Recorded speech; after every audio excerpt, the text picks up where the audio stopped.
देखिए के हमरा के कोइलो से समाइल वही दिन से दिलवा में रहिली समाइल। ए भाई देखिए के हमरा के कोइलो से समाइल वही दिन से दिलवा में रहिली समाइल। उत्तर साचो में मॉडल बजाज बिया रे बजाज बिया रे।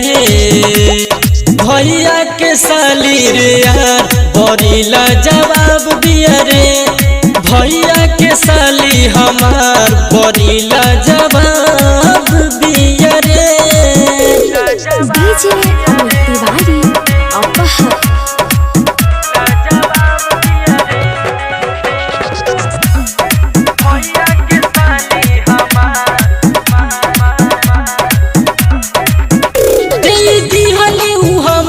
के नामर वही दिन से हो गइली हमर। ए भाई सुना दीदी हमरा के नामर वही दिन से हो गइली हमर। लागे दिलवा के पंछी आजाद बिया रे आजाद बिया रे। भैया के साली रे यार बड़ीला जवाब दिया रे।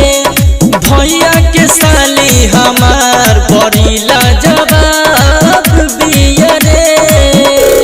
डीजे अमित तिवारी अपहर।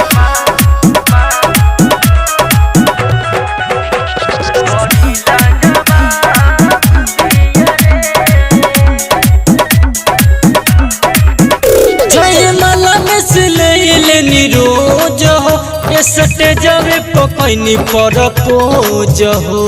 का कहिए भाई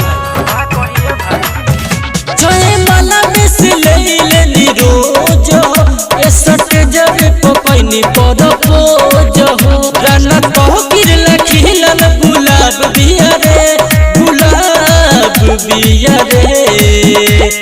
भैया के साली रे यार बड़ीला जवाब दिया रे। भौजी के छोटकी बहिन बड़ीला जवाब दिया रे। मन करता कि ओकरे शादी कर ली।